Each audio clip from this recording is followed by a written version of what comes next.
এই সংসারে বড়ই বিচিত্র এক শব্দ আছে, মূল্য।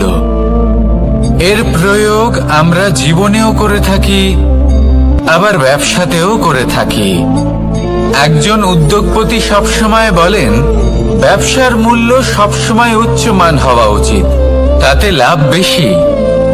অন্যদিকে আরেকজন ব্যক্তি যিনি পরোপকারী, যিনি ঈশ্বরের দর্শনের অভিলাষী, তিনি বলেন জীবনের মূল্য সব থেকে উচ্চমান হওয়া উচিত।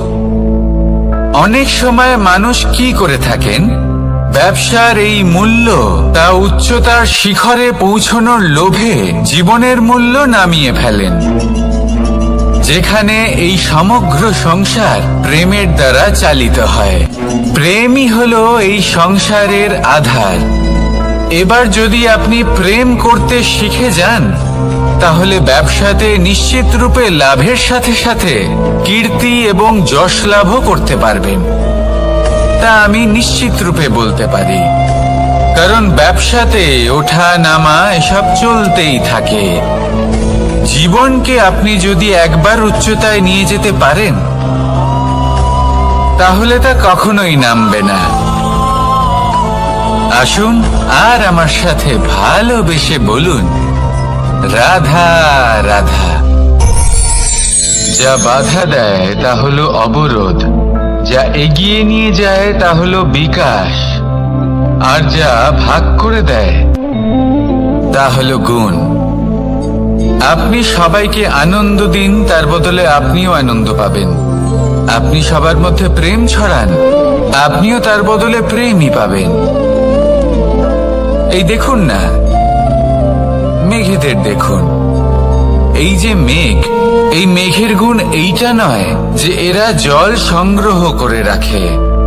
এদের গুণ হলো এটাই যে এই মেঘ সকলের মধ্যে জল ভাগ করে দেয়। ধরিত্রীর এবং জগতের তৃষ্ণা নিবারণ হয়।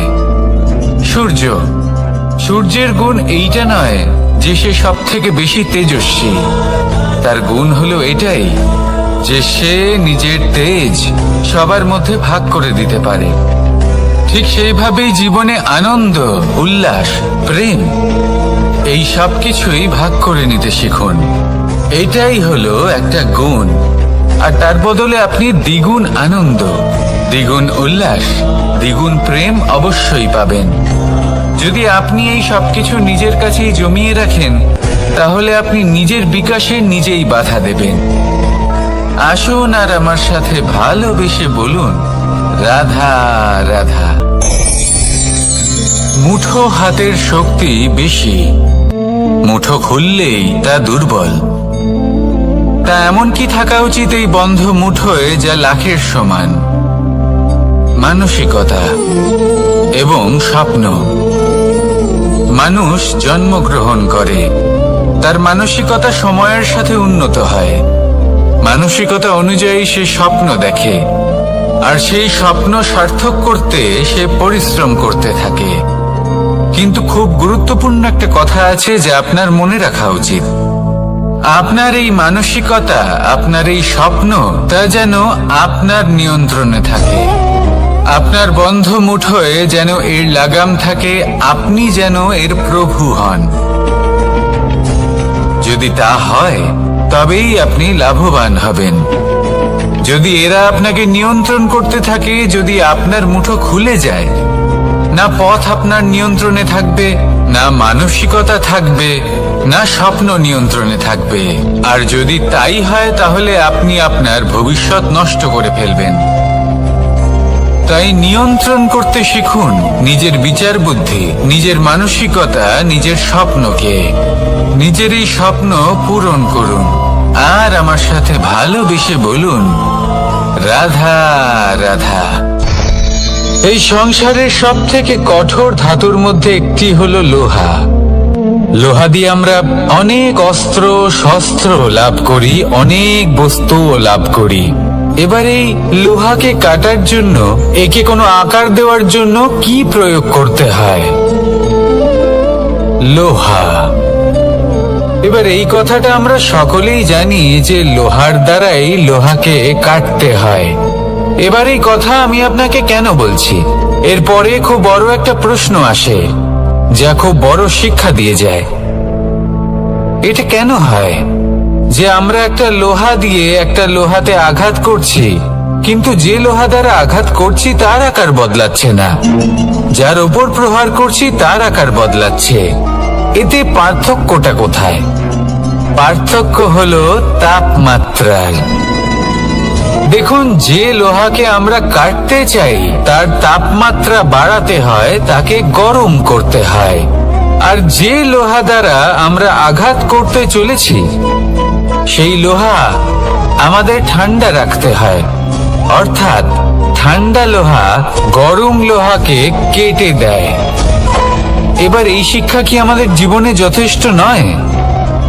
আমাদের জীবনে অনেক সমস্যা আসতে পারে, কিন্তু আমাদের এই বিষয়ে বিশেষ খেয়াল রাখতে হবে যে আমাদের মনকে আমরা যেন ঠান্ডা রাখি, এই মস্তিষ্ককে শান্ত রাখতে হবে।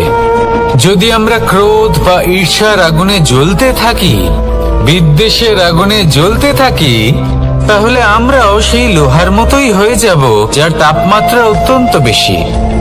তখন যে কেউ এসে আমাদের বিচ্ছিন্ন করে চলে যাবে। মনে রাখবেন, যিনি যত বেশি স্থির বুদ্ধির অধিকারী, যিনি হলেন সব থেকে বেশি শান্ত, তিনি হলেন সব থেকে বেশি বলশালী। তাহলে শান্ত থাকুন আর আমার সাথে ভালোবেসে বলুন, রাধা রাধা। আপনি কখনো মাখনের হাঁড়ি ভেঙেছেন? কত আনন্দ পাওয়া যায়। এই মাখনের হাঁড়ি ভাঙলে পুরো মাখন আমাদের গায়ে এসে পড়ে আর মন উচ্ছ্বসিত হয়ে ওঠে। কিন্তু তার জন্য বালগোপালদের কত চেষ্টা করতে হয় সেটা কখনো ভেবে দেখেছেন? প্রথমে বড়ই পরিশ্রম করে একের ওপর এক সাবধানে ওপরে চড়তে হয়, তারপরে ভারসাম্য বজায় রাখতে হয়, পড়ে গেলে হবে না। তারপর এই হাতের দ্বারা সেই মাখনের হাঁড়ি ভাঙতে হয়, তখন মাখন পড়ে। এবার এরকমই কিছু আমাদের জীবনে আমাদের সাথেও হয়। এবার আপনি বলবেন যে মাখনের হাঁড়ি ভাঙার এই প্রক্রিয়া, তার সাথে জীবনের কি সম্পর্ক থাকতে পারে? আসলে আমাদের মনের মাঝেও একটা হাঁড়ি রয়েছে, অহংকারের হাঁড়ি। আর এই অহংকারের হাঁড়ি যখন ভেঙে যায়, তখন প্রসন্ন হবার আনন্দ চতুর্দিকে ছড়িয়ে পড়ে। এই মন, এই আত্মা, এই দুই প্রসন্ন হয়ে যায়। কিন্তু তার জন্য আপনাদেরকেও বালগোপালের মতো চেষ্টা করে যেতেই হবে, ভারসাম্য বজায় রাখতেই হবে মনের মাঝে এবং এই বুদ্ধিতে, ভালো এবং মন্দের মধ্যে, লোভ এবং পরমার্থের মধ্যে। আর তারপর নিজে হাতে অহংকারের এই হাঁড়ি ভেঙে দিতে হয়। দেখুন, যদি ঈশ্বরের সঙ্গ লাভ করতে চান তাহলে অহংকারের এই হাঁড়ি ভাঙতেই হবে। আসুন আর আমার সাথে ভালোবেসে বলুন, রাধা রাধা। মানুষের দুটো রূপ রয়েছে। এক, আমাদের এই মুখ, যা শুধুই চোখে দেখা যায়। আর দ্বিতীয়, আমাদের এই মন, যা শুধুমাত্র অন্তরাত্মা দ্বারা দেখা যায়। এবার আমাদের এই মুখ, তা ঈশ্বর সকলকেই আগে থেকেই প্রদান করেছেন। কিন্তু এই মন কেমন হবে তা আমাদের জীবনের অনুভূতি এবং আমাদের জীবনের লক্ষ্য এগুলি সুনিশ্চিত করে। অর্থাৎ নেত্র দিয়ে দেখা যায় আমাদের এই মুখ, তা শুধুই এই কারণে প্রয়োজন যাতে সংসার আমাদের দেখতে পায়, আমাদের চিনতে পারে। কিন্তু যদি এই সংসারে আপনি প্রকৃত অর্থে মান সম্মান লাভ করতে চান, তাহলে নিজের অন্তরাত্মাকে আপনাকে বিকশিত করতেই হবে। দেখুন, কথায় আছে, এই যে অসুর, তা শারীরিকভাবে উপস্থিত নয়, তা মনের মধ্যে থাকে। যদি এই মন থেকে অসুরকে বের করে দেওয়া যায়, তাহলে শরীরে তা উপস্থিত থাকবেই না। তাই মনকে শুদ্ধ করুন আর আমার সাথে ভালোবেসে বলুন, রাধা রাধা। এই সমগ্র সংসারের সবথেকে গুরুত্বপূর্ণ ব্যক্তি কে? স্বয়ং আপনি। নিজের জন্য তো বটেই, তাই না? কারণ যখন আপনি জন্মগ্রহণ করেন, নিজের চোখ খোলেন, এই সংসারে আসেন, তখনই তো এই সংসারকে আপনি দেখতে পান, অনুভব করতে পারেন। এখানকার আবেগ, এখানকার মানুষজন তখন থেকেই অনুভব করেন। যদি আপনি না থাকেন, তাহলে এই সংসারের অস্তিত্ব আপনার কাছে শূন্যের সমান, তাই না? আপনি না থাকলে এই সংসারও আপনার কাছে নেই। এবার সবাই বলবেন যে এ তো সত্যি কথা, সেই অনুযায়ী তো আমার স্বার্থপর হওয়া উচিত, অহংকারী হওয়া উচিত, কারণ আমার কাছে আমিই তো সবকিছু। দৃষ্টিভঙ্গি পাল্টে দেখুন। আপনার কাছে সবথেকে বেশি গুরুত্বপূর্ণ ব্যক্তি কে? আপনি নিজেই। সেই মানুষটি কেমন হওয়া উচিত একটু ভেবে দেখুন। সব সময় সকলকে সাহায্য করুন, একসাথে মিলে পরিশ্রম করুন, সাহায্য করুন অন্যদেরকে। এটা অতি আবশ্যক। এবং তার থেকেও বেশি গুরুত্বপূর্ণ হলো এটাই যে আপনার মনে যেন কখনো এই বিষয়ে ভয় না থাকে যে আমি আমার প্রিয়জনদের, আমার কাছের মানুষগুলিকে হারিয়ে ফেলব। এই ভয় কখনোই মনের মধ্যে থাকা উচিত নয়। যদি ভয় থাকে তাহলে থাকুক এই বিষয়ে যে সকল মানুষ আমার জীবন থেকে, আমার থেকে দূরে চলে যাচ্ছেন, তাদের বাধা দিতে দিতে আমি যেন নিজেকেই না হারিয়ে ফেলি, নিজের অস্তিত্বকেই না হারিয়ে ফেলি, নিজের ব্যক্তিত্বকে, নিজের বিচারধারাকে, নিজের করুণার শক্তি না হারাই।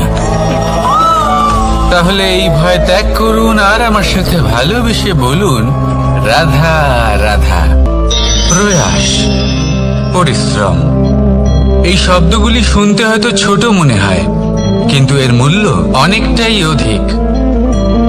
এবার প্রয়াসও কিন্তু দুই ধরনের হয়। একটা প্রয়াস তাই যা আমরা নিজের মন থেকে, অন্তর থেকে সমগ্র শক্তি দিয়ে করার চেষ্টা করি। এবারে এই প্রয়াস প্রচেষ্টার নামান্তর। কিছু প্রয়াস এমনও হয় যেমন দ্রুতক্রীড়া খেলা। মানুষ বলেন, আজ একটু প্রয়াস করি, একটু দ্রুতক্রীড়া খেলেই দেখি, যদি বিজয়ী হই তবে ভালো ব্যাপার, যদি না হই তবে আর কখনো খেলবো না। এটাও কিন্তু প্রয়াস, কিন্তু এই প্রয়াস পরিশ্রম নয়। পাণ্ডবদের দেখুন, ওনারা যখন পরিশ্রম করেছিলেন তখন খাণ্ডবপ্রস্থকেও ইন্দ্রপ্রস্থ বানিয়েছিলেন। দ্রুতক্রীড়া খেললেন, সেই মুহূর্তেই ইন্দ্রপ্রস্থ হারিয়ে ফেললেন। পরিশ্রম করলেন, সগৌরবের রাজা হলেন। দ্রুতক্রীড়া খেললেন, তখন এক মুহূর্তে রাজা থেকে নিঃস্ব হয়ে গেলেন। সারমর্ম এটাই যে দ্রুতক্রীড়া কখনো কখনো আপনার মিত্র হতে পারে, কখনো সে আপনাকে বিজয়ী করতে পারে, কিন্তু প্রয়াস এবং পরিশ্রম যখন একসাথে মিলিত হয় তখন তা সর্বদাই আপনার সাথে থাকে। প্রয়াস করতে থাকুন, পরিশ্রম করতে থাকুন, আর আমার সাথে ভালোবেসে বলুন, রাধা।